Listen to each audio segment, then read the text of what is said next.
കാട്ടാനയുടെ ആക്രമണത്തിൽ യുവാവിന് പരുക്ക്. നൂൽപ്പുഴ മറുകര കാട്ടുനായിക ഉന്നതിയിലെ നാരായണനാണ് പരുക്കേറ്റത്. വനത്തിൽ വിറക് ശേഖരിക്കാൻ പോയപ്പോഴാണ് കാട്ടാനയുടെ ആക്രമണമുണ്ടായത്. പിന്നെ ആന തട്ടിട്ടു, ഞങ്ങൾ നേരെ വന്നു. തുമ്പിക്കൊണ്ട് തട്ടിയോ? ഈ പുറന്ന് പിന്നെ ഞങ്ങൾ ഓടി കഴിച്ചിലാക്കി. ഞാൻ പോയി വീണു, വിലാസിനും വീണു, ഞാനും വീണു. അടുത്തായി പോയി നാളിനും പുറം പിന്നെ ഇത്തോടെ ആന ബഹളം വെച്ചപ്പോഴാണോ പോയേ? ഞങ്ങൾ കണ്ടില്ല. അപ്പം ഇത് പൊന്തൻ്റെ ഉള്ളിലുണ്ടായിരുന്നു. കത്തി അവിടെ പോയി. ചുടു കണ്ടി. പിന്നെ ആന തട്ടിട്ടു.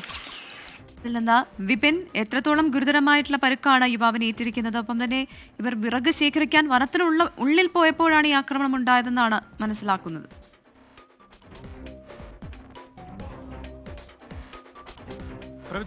പരിക്ക് ഗുരുതരമല്ല. ഇന്ന് ഉച്ചയ്ക്ക് 1 മണിയോടെയായിരുന്നു ഈ സംഭവം ഉണ്ടായത്. അപ്പോൾ വയനാട്ടിൽ ആദിവാസി യുവാവിന് പരിക്ക് പറ്റിയിരിക്കുന്നു. നൂൽപ്പുഴ മറുകര കാട്ടുനായിക്ക ഉന്നതിയിലെ നാരായണൻ, 40 വയസ്സാണ് അദ്ദേഹത്താണ് പരിക്കേറ്റത്.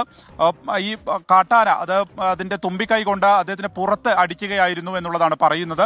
അപ്പോൾ ഇവർ അമ്മയ്ക്കും ഭാര്യയ്ക്കും ഒപ്പമാണ് ഈ നായരൻ ഉന്നതിക്ക് സമീപത്തെ വനത്തിൽ ഒരു വിറക് ശേഖരിക്കാൻ വേണ്ടി ഏകദേശം 1 മണിക്ക് പോയതായിരുന്നു. ഈ സമയത്താണ് കാട്ടാന പെട്ടെന്ന് വരികയും അത് ആക്രമണം ഉണ്ടാവുകയും ചെയ്തത്. ഇവർ കാട്ടാനയെ കണ്ടില്ല.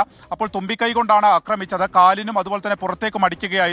ഈ നാരായണൻ വീണതിന് ശേഷം അമ്മയ്ക്കും ഭാര്യയ്ക്കും എതിരെ തിരിയുകയും ചെയ്തു. ഈ സമയത്ത് അവിടെ ഉണ്ടായിരുന്ന ആളുകൾ ബഹളം വെച്ചതിനെ തുടർന്നാണ് പെട്ടെന്ന് കാട്ടിലേക്ക് തന്നെ കാട്ടാന തിരിഞ്ഞു പോയത്. അത് ഭാഗ്യമായി. ഇപ്പോൾ സുൽത്താൻ ബത്തേരി താലൂക്ക് ആശുപത്രിയിലാണ് നാരായണനെ പ്രവേശിപ്പിച്ചിരിക്കുന്നത്. പരിക്ക് നിലവിൽ ഗുരുതരമല്ല.